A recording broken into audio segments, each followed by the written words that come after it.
So today's topic, I'm going to talk about something that gets completely missed in the evaluation of weight issues, or when people come in with these three conditions: increasing weight, increasing fatigue, and memory loss or brain fog, and all of their test results are normal. What are the hormones we're not checking for? And I'm going to delve into the three specific hormones that we absolutely need to check and understand their function, their dysfunction, and how to resolve it.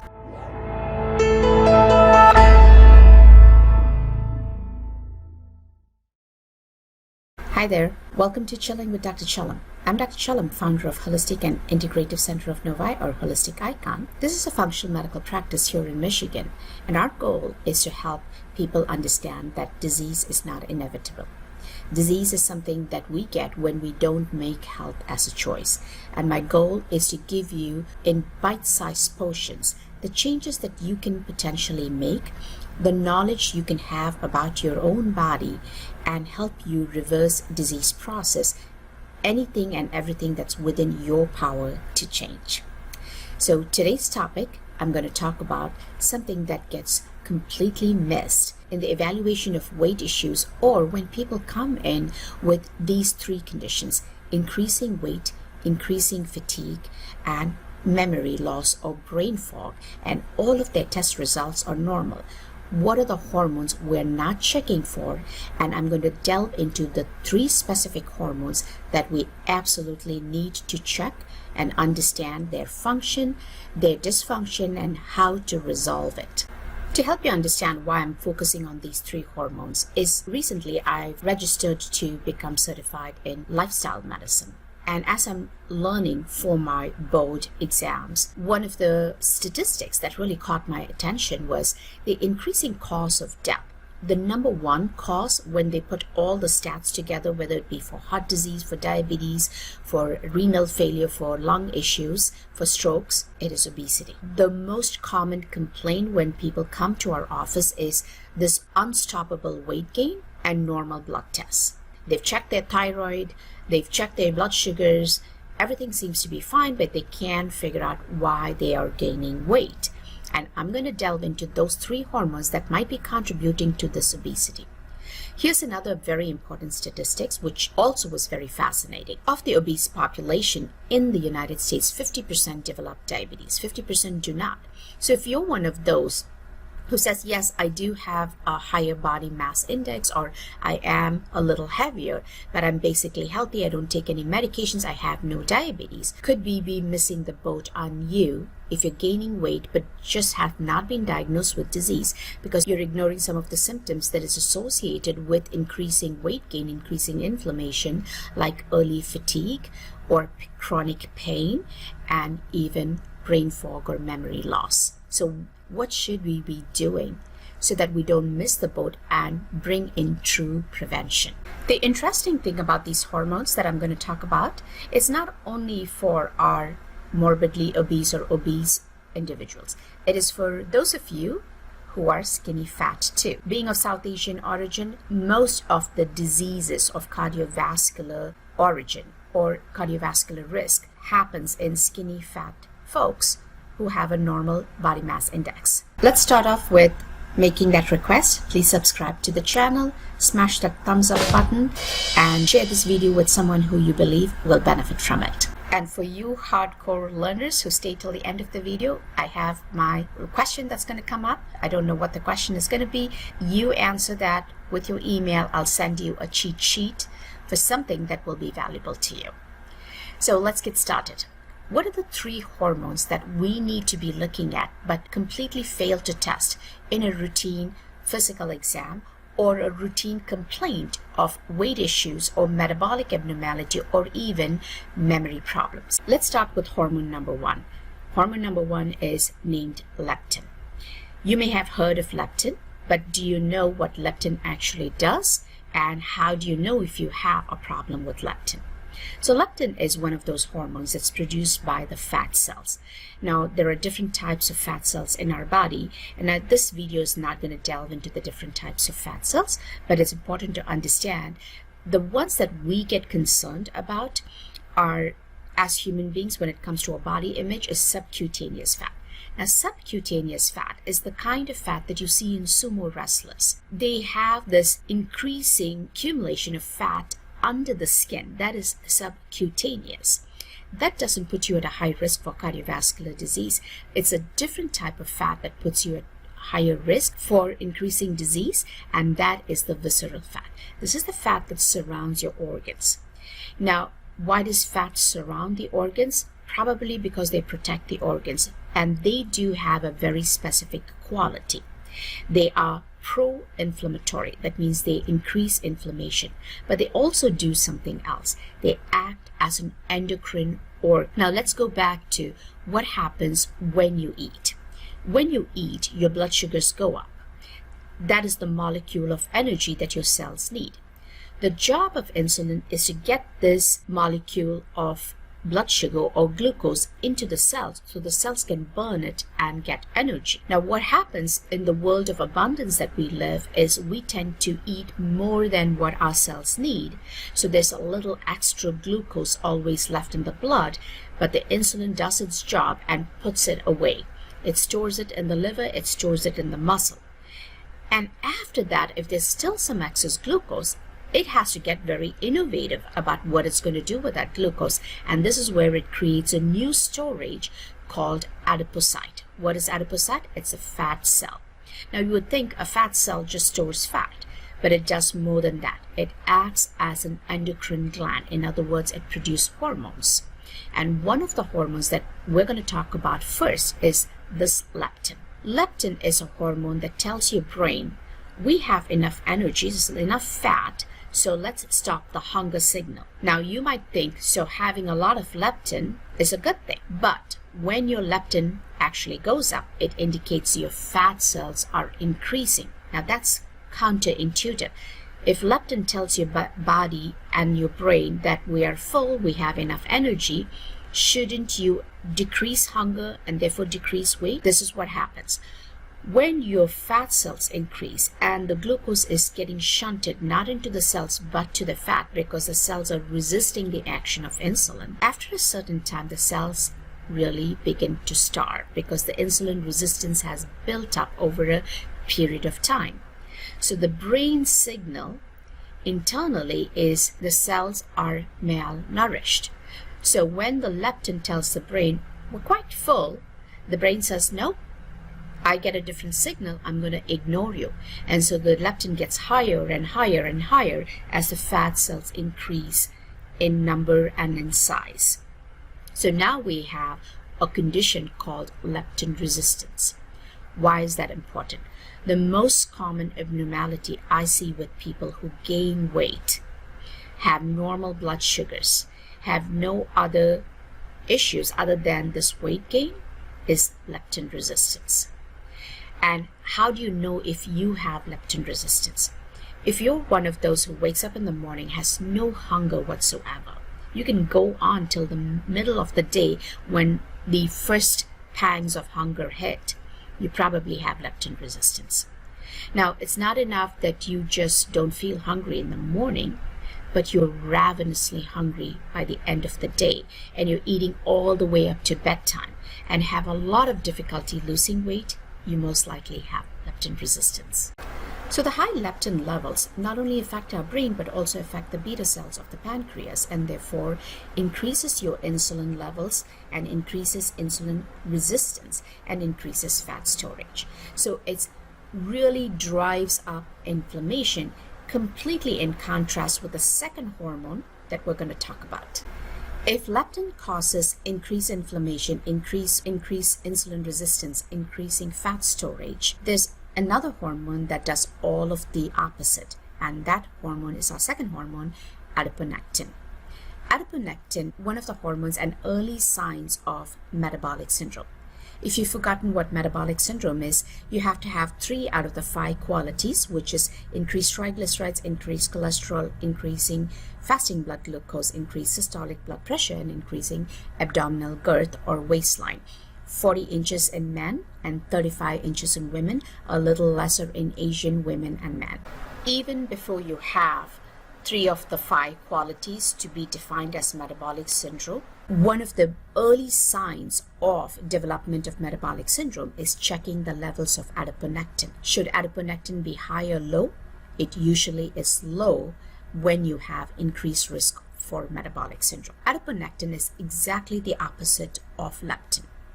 The higher your fat cells, the greater your insulin resistance, the lower your adiponectin. So with increasing insulin sensitivity, your adiponectin goes up. In other words, it promotes the good aspects of your metabolism. Getting the adiponectin high in the double digit is what we look for when we are resolving metabolic syndrome. Adiponectin is a hormone that's again produced by the fat cells, but as the fat cells go down, its levels go up. What adiponectin does is it reduces inflammation, it improves insulin sensitivity, it increases the anti-arthrogenic, anti-diabetic, and anti-inflammatory properties of adiponectin, makes it a very good hormone to reduce cardiovascular risk. Both leptin and adiponectin are not hormones that you can just inject. You have to be able to increase the levels of adiponectin and decrease the level of leptin resistance through some simple lifestyle measures. Once again, I will delve a little deeper into those towards the end of this video. The third hormone is something that you all are familiar with, and that's the cortisol or glucocorticoid. But let me tell you a little about the glucocorticoid. This is probably one of the more common reasons why I find diabetes and metabolic syndrome, particularly in my skinny fat folks. So what is the cortisol or what is the glucocorticoid? When you have a stress, let's talk about an acute stress. For instance, you're driving down the freeway, you're daydreaming or you're a little sleepy, and suddenly you realize you're about to hit somebody right in front of you because they braked. You brake, your heart rate goes up, your eyes widen, and you're suddenly awake and energized for the rest of your drive. That is the adrenaline. However, in our modern life, with the abundance of stress, abundance of everything that we have around us, we seem to have not only these little spurts of stresses, but almost a chronic elevation of stress. Now, cortisol is also another hormone produced by the adrenal gland in these states of chronic stress. When we look at the normal rhythm of cortisol, and yes, every hormone in our body has a rhythm. Think of women who have the cycle. They have estrogens, progesterone that go in a cyclical fashion to have a normal menstrual cycle. Growth hormones have a rhythm. They go high at night to help our cells rejuvenate. Similarly, cortisol has a rhythm, and the rhythm of cortisol has been well studied. It gets high in the morning, goes down as the day goes by, and then becomes a little lower at night so you can get to sleep. Now, this rhythm can get disrupted when we are stressed. We could have extremely high peaks in the morning when you're acutely stressed, or you have early stressors. For instance, you take a new job as a project manager or take a job as a CEO of a company. The stress is tremendous, and yes, initially it gives you all of that energy. The glucose goes up, your energy goes up. However, you cannot sustain that for very long. Chronic stress is not sustainable. What happens when you have chronic stress? Does the cortisol stay high? Does it go low? Or something different happens? We're going to talk a little more in detail about what really happens when you have chronic stress and how it contributes to your weight gain, to your blood sugars, and possibly development of metabolic syndrome and even type 2 diabetes. To help you understand the importance of cortisol, I'm just going to go quickly over a study that they did some years ago. They took a group of men and women and they gave them a questionnaire to answer about their psychosocial stresses. And the interventions that they did was they, first of all, measured the levels of cortisol, 4-point measurements. And there were some 5-point measurements, and I'll talk about that in a minute. So 4-point measurements meaning morning, midday, late in the afternoon, and at night. But they did 2 specific interventions. They gave these folks lunch, and they measured cortisol when they did that. They also gave them an external source of steroid like dexamethasone and measured their cortisol at this time. What were they trying to do? They were trying to see the rhythm of the cortisol its response or the plasticity of this cortisol to any stressor, like lunch, eating lunch can be a stressor. Giving an external source of cortisol should suppress your internal production of cortisol, so your body doesn't get an excess of cortisol. That's really the rhythm and responsiveness of our adrenal, the hypothalamic axis. Now, this is what was very interesting. They divided the two groups of people, the men and women, into two major groups. One is with increased body mass index and the other with normal or low body mass index. And what they found was very interesting. The people with the low body mass index, their rhythm of cortisol was perfect, goes up in the morning, goes down, and becomes almost normal at night. And when they had lunch, the cortisol would peak. So it was a stressor. When they gave cortisol from outside, gave the dexamethasone, it would suppress the internal production of cortisol. What happened to people who had answered that they have increased stress and they had increased BMI? This was also very interesting. It was not that their cortisol was not produced, or it wasn't high or it wasn't low. It was rigid. What does that mean?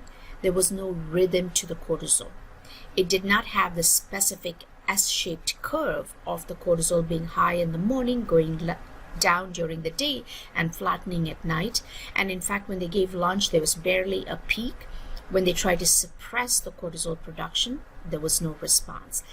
The system had become rigid. The adrenal hypothalamic axis, the brain adrenal connection, had become rigid and completely unresponsive to all of the stressors and the stimuli and the suppression. That is an increased risk for metabolic syndrome, for development of cardiovascular disease, and very importantly for suppression of your sex hormones and your growth hormone. So what the conclusion of the study was, when your hypothalamic pituitary adrenal axis works really well, you have excellent health. When that rhythmic function goes away, it becomes rigid, you develop chronic diseases. Now, here's what is very interesting. The way it impacts our health is by affecting the glucose metabolism. There's far more glucose being made when there's high cortisol. There's less fat being broken down. There's more visceral fat accumulating. There's increased leptin resistance, increased insulin resistance, decrease in the sex hormones, decrease in the growth hormone, and increased risk of atherosclerosis or hardening of your blood vessels, increase heart disease, increase high blood pressure. So you can see it's not simply having stress, it's all of the metabolic implications of having a cortisol that becomes very rigid, chronic, and not responsive to anything and everything that you're doing, and promotes inflammation and disease. So now comes the question, what can you do about this? So to just quickly summarize the 3 hormones that we should be checking when you have a problem with weight gain, difficulty losing weight, memory problems, are leptin, adiponectin, and the cortisol rhythm, not just cortisol levels. Now, very important about the memory problem. When your cortisol is persistently high and rigid, it destroys the hippocampal area of the brain, the area that is important for new learning. And that's why when you say, my brain is not as it used to be, this is important to get checked. Your rhythm and the rigidity of the rhythm to any of the stimuli. So what can you do about these 3 abnormalities? If your leptin is high, your adiponectin is low, and the rhythm of the cortisol is impaired, we can do a few things. Leptin resistance, let's talk about that. Remember, when you have leptin resistance, you wake up in the morning with no hunger. How can you utilize that to reduce the resistance of leptin? What you want to focus on is something called intentional fasting. I know you've heard of intermittent fasting, time-restricted eating, but I want you to understand a little better about how can you optimize your intermittent fasting. You may have heard of people who go into intermittent fasting and actually gain weight. What is happening in their physiology that's making them do that? Intentional fasting means you're doing this with the intention of shifting your metabolism. You're shifting use of energy from glucose or carbohydrates to utilization of fat. And how do you know that utilization of fat has occurred? You got to go into what is known as ketosis, or check for the levels of ketones. When that shift happens, the intentional fasting happens, your leptin resistance begins to go down. So how can you get into intentional fasting? The simple first step would be stop eating after dinner. Do not have a bedtime snack. Try to eat dinner as early as possible. Have about 3 to 4 hours before bedtime, and it's okay if you go to bed hungry. Drink a little water, and when you wake up in the morning, since you're already not hungry, continue all the way till midday when you can break the fast. But before you break the fast, check for ketones. So leptin resistance can be handled by postponing your first meal and by preponing your last meal and avoiding any bedtime snacks. If you can go into ketosis, that would be a bonus point. The second one is decreased caloric intake. That's a little harder for most of us. If you can track your calories and reduce your caloric intake, and by doing intentional fasting, you do tend to reduce your caloric intake by almost 30% if you do it right, then the other hormone, adiponectin, goes up. So in order to get the leptin go down and adiponectin go up, it's really the timing of your meals. The third thing that really helps with these two hormones is high intensity interval training. I know you didn't want to hear about another advice on exercise, but let's begin by simple measures like squats. Maybe do 10 squats, maybe do 10 wall push-ups, anything that gets your muscles moving, and slowly build up the speed and the number. Even doing a plank, anything that will induce sweating. Get on that track, but here's the key. It's all about consistency. People tend to give up after about 2 or 3 months of doing something because they are looking at their weight. Instead of looking at your weight, just continue to create these few habits of eating earlier in the evening, not having any bedtime snacks, waking up and not breaking your fast till you're hungry, and reducing the caloric intake by restricting your meal plan to just 2 big meals a day, and adding the high intensity interval training. If you do this on a consistent basis, just maybe for 10 minutes each day, the exercise part does not have to be 45 minutes to 1 hour. In fact, I think 45 minutes to 1 hour increases your cortisol. So instead of that, just do about 10 to 15 minutes where you sweat. It will shift your leptin adiponectin seesaw, or the ratio of leptin and adiponectin. The higher the ratio, the more your risk for metabolic syndrome. The lower your ratio, in other words, higher adiponectin and lower leptin, takes you out of the metabolic syndrome pathway. And there's one other simple measure which you might actually like, is to add aged garlic to your diet. This increases your adiponectin. Now let's get to how to deal with cortisol. Cortisol, as we can see, is due to chronic stresses. Stress is something that we experience when we feel helpless about issues or problems which are not under our control. In other words, problem at work, your relationship with your manager, your relationship at home, financial stresses. And a lot of times these stresses build our cortisol because we think the same way every day. When you have a problem, you're tapping into your past in order to find a solution for the present. What we really need to do is to clear the mind and look at all the options. How do you clear your mind? The best way to do that is to spend exactly 5 minutes immediately upon waking to shut off all external stimuli. You close your eyes, listen to a music or just the sounds around you, but you're shutting off all of the external stimuli by closing your eyes, and you're moving inward. This reduces your cortisol.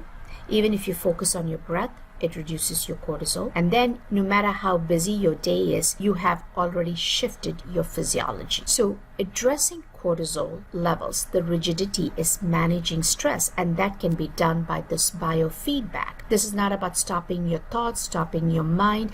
It's like saying you got to sit for 5 minutes and stop breathing and stop your heart rate. No, the mind is going to continue to wander, but you're cutting out all external stimuli. Think about what you do first thing in the morning. Are you getting on the phone? Are you listening to the news? Are you in a hurry because you're already late? You slept late at night and you're waking up after you snoozing your alarm. These are the things that build up into a disordered rhythm of the cortisol. So look at your personal habits and shift them little by little. To summarize, increased leptin or resistance to leptin can be addressed by doing intentional fasting. Increasing your adiponectin, which is a metabolically favorable hormone, can be done by adding aged garlic to your diet or reducing the caloric intake by doing the intentional fasting.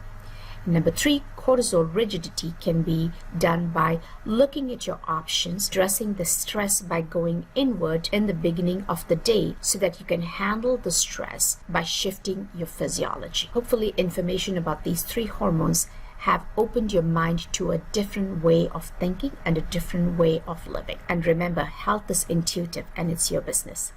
Disease is what we go to medical school for, and that is the business of medicine.